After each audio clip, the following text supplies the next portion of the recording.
pessoal, tudo bem? Eu sou a Bruna Nóbrega e hoje tô aqui pra comentar tudo sobre o último episódio de The Idol. O último episódio de The Idol chegou à HBO Max no domingo, dia 2 de julho, inclusive antes do previsto, né? A gente tava esperando que a primeira temporada tivesse 6 episódios, e aí do nada a HBO Max anunciou que o 5º episódio seria o último na promo ali, quando ele foi divulgado, né? Quando saiu aquele teaser do último episódio, eles anunciaram que seria o season finale. E aí a gente já ficou assim com aquelas expectativas de dá pra terminar essa história em só mais um episódio? E a resposta, como a gente esperava, era não. Mas vamos comentar aqui nesse vídeo como que eles chegaram até essa conclusão, o que aconteceu ali, se essa conclusão foi boa, se há expectativas para uma segunda temporada. Enfim, bora comentar tudo para encerrar esses episódios semanais de The Idol, essas análises que eu fiz por aqui. Se você gostou de acompanhar os episódios pelos meus vídeos, gostou desse vídeo aqui comentando o final de The Idol, não esquece de deixar o seu like no vídeo, pro YouTube entender que é um conteúdo legal e mandar para mais pessoas, e também se inscrever no meu canal. The Idol vai acabar, mas tem muitas outras séries e filmes pra gente continuar comentando por aqui. Aí vocês podem perceber que dessa vez eu tô com um cenário um pouco improvisado por aqui, porque eu estou viajando, mas queria trazer esse vídeo pra gente encerrar realmente os episódios semanais. Então perdoem com a qualidade que não tá muito boa, a luz também não tá muito boa e o áudio também não tá muito bom, mas o vídeo vai ser bom.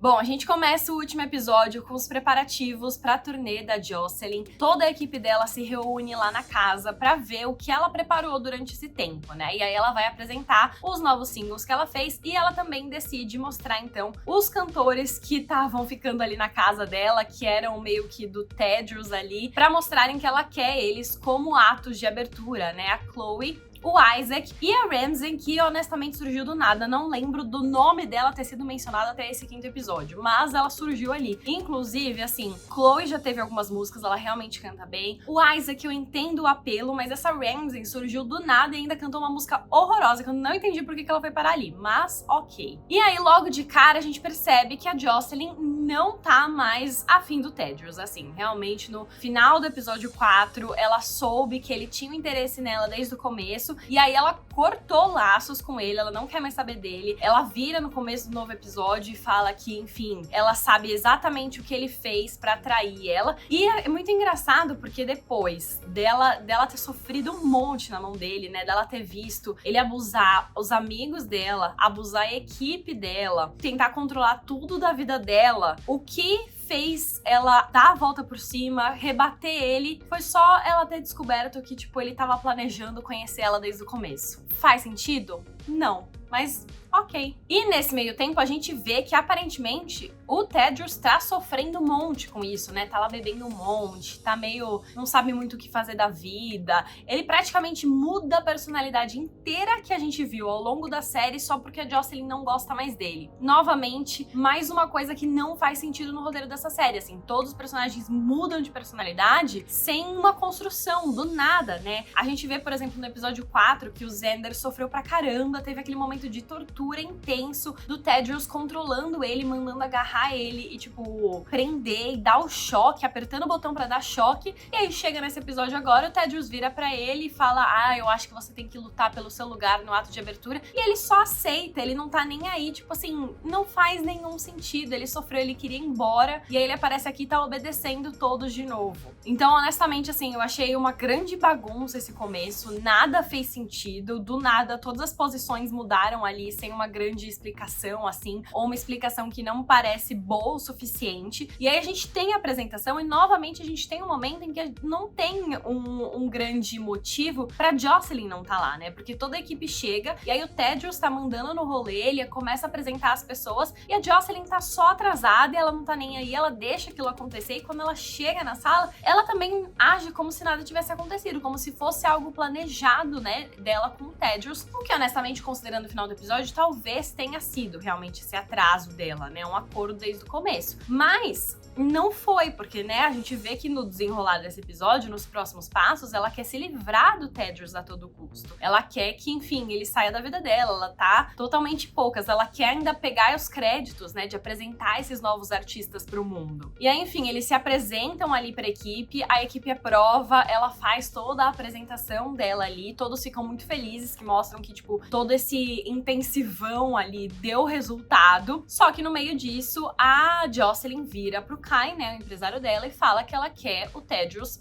fora da vida dela. E aí, assim, em primeiro lugar, ela fala pra oferecer dinheiro pra ele. Aí o Kai vai lá e oferece $500 mil e ele não aceita, porque a Jocelyn é muito importante na vida dele, dinheiro nenhum vai pagar. E aí o Kai vai pro outro lado, que é trazer a público os motivos pelo qual ele foi preso no passado, né? O nome real dele, tudo que, enfim, aconteceu na vida dele, sobre ele já ter sido preso, sobre ele já ter controlado, né, várias prostitutas, sobre ele ter, enfim, toda essa questão de abuso no mundo. E aí essa matéria vai sair pra sabotar o Tedros. Inclusive, o Kai tem uma grande conversa ali com o Tedros, que é usando metáforas de Chapeuzinho Vermelho, né? Que ele é o caçador e o Tedros seria o lobo ali. Foi uma conversa bem brega, mas foi legal o Caim tentando colocar o Tedros ali no lugar dele. Mas assim, foi brega. E aí o meu grande ponto é, eles denunciaram por tudo que o Tedros já tinha feito, mas o Tedros não foi denunciado em momento nenhum por tudo que ele fez quando a gente começou a ver a série, né? Os abusos que ele fez com a Jocelyn especificamente, sobre, enfim, todo o assédio, sobre ter contratado os paparazzi pra seguir ela, sobre ter completamente dominado a casa dela ali, sobre ter, enfim, abusado fisicamente dela, sobre ter maltratado os amigos, torturado o Xander ali no meio, né, o personagem do Troye Sivan. Tudo que ele fez ali não veio a público, não foi um grande fator decisivo, foi só o passado. E aí parece que ele se redimiu nessa história só porque ele tava sofrendo, coitado, porque ele tava com o coração partido. Essa foi a punição dele, assim, não dá. E aí, teoricamente, né, a gente vê nas cenas finais a equipe da Jocelyn, a gente tem a Nikki, que é a dona da gravadora, né, a representante da gravadora, a gente tem o Kai, que é o empresário dela, a gente tem o organizador da turnê, que agora eu esqueci o nome, porque ele aparece bem pouco, vamos combinar, mas a gente tem eles conversando e eles falam que por conta da matéria que saiu no jornal, né, na Vanity Fair, na verdade, que entrou, inclusive, no lugar da matéria que sairia sobre a Jocelyn, porque foi a jornalista, né, a Thalia, que continuou acompanhando todo o processo dela de recuperação, depois da perda da mãe e tudo mais. A matéria da Jocelyn vai embora porque o Kai faz um acordo com ela e oferece as informações sobre o Tedros. E aí, depois dessa informação sobre o Tedros, o nome verdadeiro dele é revelado, ele perde toda a reputação dele na indústria da música, ele perde a boate, então ele fica ali meio desamparado, né? Então essa seria a punição dele. Só que a gente vê que ele não sofre punição, porque aí o grande final da história é a Jocelyn perdoando ele, querendo ele de volta depois de tudo que aconteceu.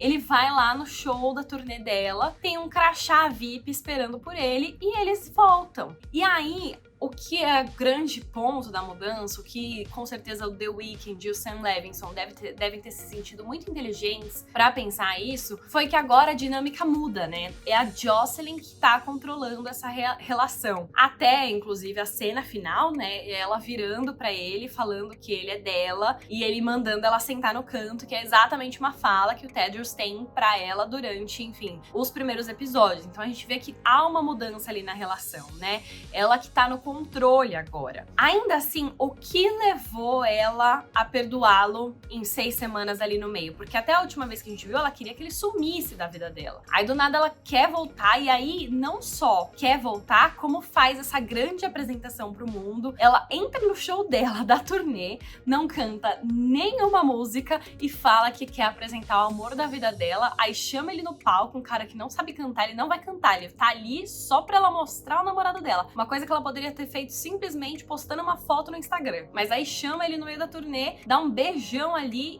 e apresenta esse cara nada a ver. Imagina se você é fã de uma artista, aí você paga pra ver o show dela, e aí chega no show, ela chega andando no palco, faz um discurso, apresenta um cara, não canta por mais de 2 minutos. E que é isso, entendeu? Isso não é nem verossímil, não faz nem sentido numa série sobre uma artista pop, sobre shows. Uma série criada por The Weeknd, que sabe como shows funcionam, isso não faz nenhum sentido. E aí, enfim, apresenta lá ele pro mundo, e aí a equipe dela fica de cara, né? Porque eles acham que o Tedros estava ferrado, e no final ele tava com ela. Ali a Jocelyn devolve ele pros holofotes, fala que ele ajudou a salvar a vida dela e tudo mais. E no final ele sai por cima, depois de tudo tudo que ele fez. E aí a gente tem uma breve menção ao fato das agressões, né? Que ela, enfim, que teoricamente eram as agressões que ele fazia nela, que lembravam da motivação que a mãe dela, que também batia nela, dava pra ela se focar na música e conseguir trabalhar. E aí tem uma cena que é muito curiosa, que ele fala assim: você falou que essa era a escova que a sua mãe usava pra te bater, mas essa escova nova. E aí eles se olham assim, como se na verdade a Jocelyn estivesse manipulando ele desde o começo pra ele bater nela, sendo assim, gente, é tanta coisa, sabe? A série dá tantas voltas pra tentar, nossa, na verdade, desde o começo eu tava pensando nisso, só que não tava, né? Não tem uma construção real pra você falar, meu Deus, é verdade, né? Desde o começo tava assim. Não, ela só surge com soluções aleatórias, sem grandes explicações, sem grandes construções. No meio disso, a gente tem mais um detalhe, né? É muito engraçado porque, assim, a Nick fica mal, né? A Nick ser punida pelo que aconteceu, tudo bem, porque a gente vê que ela é ruim da indústria, ela realmente tá ali interessada só por quem dá mais dinheiro. Quando a Jocelyn falhou, ela viu que a Diane era boa ali na gravação do clipe, ela foi lá e contratou a Diane. Agora que a Jocelyn tá no topo de novo, ela largou a Diane rapidinho, né? A gente tem essa cena final mostrando que a Diane assinou o contrato e agora ela não tem nenhuma expectativa de lançar música nova. Então essa é uma cena importante pra mostrar como a indústria funciona, né? Como essa indústria da música tá ali. Mas essa cena final da Jocelyn tendo o controle da carreira e chamando o Tedros pro palco, não diz nada sobre a indústria da música que eles tanto queriam, assim. E ainda, no meio disso tudo, a gente tem a Leia, né? Todo o plot da Leia nesse último episódio, que não faz nenhum sentido. A gente teve 4 episódios inteiros da Leia sendo uma grande amiga pra Jocelyn, sendo uma parceira ali, fazendo, enfim, tudo pra protegê-la, o máximo que ela consegue, vendo tudo de errado que tava acontecendo ali, tentando alertar todo mundo ao redor, tentando fazer alguma coisa pra mudar. Aí chega nesse último episódio, ela precisa falar com a Jocelyn sobre algo importante, que é o Rob, que é o cara que a Jocelyn ficou no episódio anterior, estava sendo acusado de agressão, de abuso sexual, que é algo muito grave. Só que a gente viu no final do episódio 4 que foi, na verdade, uma armação do Tedros pra ele realmente sofrer essas denúncias publicamente e ter a reputação manchada, a imagem manchada pra sempre. Foi realmente um esquema ali, né? E, inclusive, assim, bem mal a série criar um esquema sobre um cara ser punido ali de forma falsa dessa vez, né? O cara é a vítima nesse negócio que a série tá criando. De qualquer jeito, a Leia sabe, né, que rolou alguma armação, ela não tá acreditando e ela quer a ajuda da Jocelyn pra, enfim, explicar o que aconteceu. Só que assim, a Leia fala uma vez com a Jocelyn. No momento em que a Jocelyn tá sabendo que vai ter uma reunião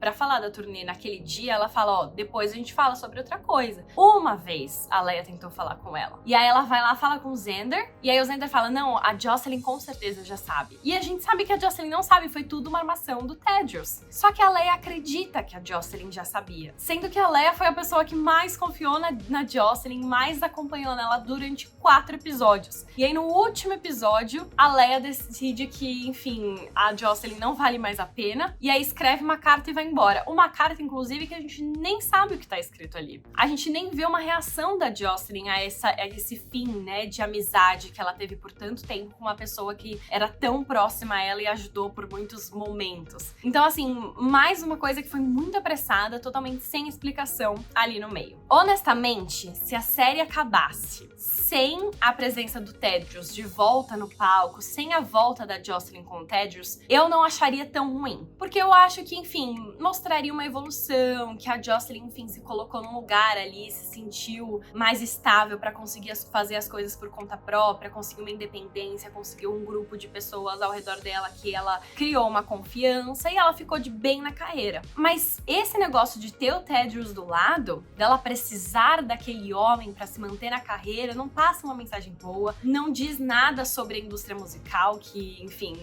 podia ser um objetivo da série, não é uma relação de amor amor, porque a relação deles não tem nada de amor, né? Eles não têm uma relação romântica que foi desenvolvida ali, é tudo uma relação de interesses e de desejos que eles têm, mas não tem nenhuma relação romântica pra gente querer que eles fiquem juntos. Então não faz sentido. É a parte que, assim, foi justamente o finalzinho da série, realmente o final de tudo, e estragou.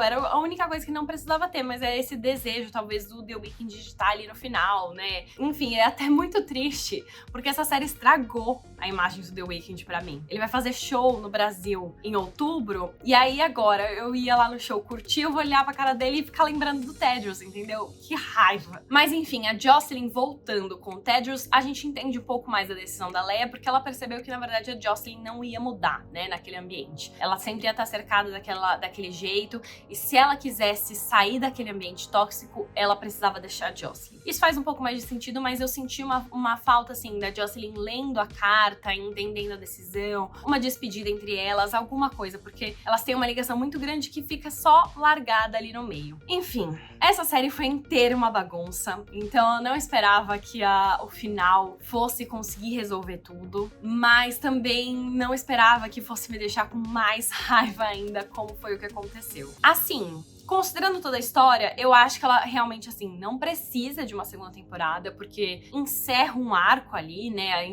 Encerra dentro do que é possível. Não acho que ficou uma ponta solta, por exemplo. Não tem nada da história que precisasse desenvolver mais pra uma segunda temporada. Mas eles conseguem tirar dali coisas pra desenvolverem. Vi que rolou umas matérias aí de atrizes comentando que dava pra surgir, que é uma possibilidade. Tinha uma matéria do Page Six falando que a HBO já não tinha interesse em renovar, porque o primeiro episódio não chegou nem a 1 milhão de audiência, né, considerando o streaming, mas ao mesmo tempo a HBO depois respondeu falando que não tinha tomado nenhuma decisão ainda, que não era uma coisa. Ao mesmo tempo, essa série foi criada inicialmente para ser minissérie, aí depois eles abriram a possibilidade de ter uma segunda temporada, mas ao mesmo tempo que seriam 6 episódios, foram reduzidos para 5, então é uma grande confusão, não tem nenhuma confirmação se a gente pode ter uma segunda temporada ou não. O meu desejo é que não tenha, porque eu não aguento mais The Idol na minha vida.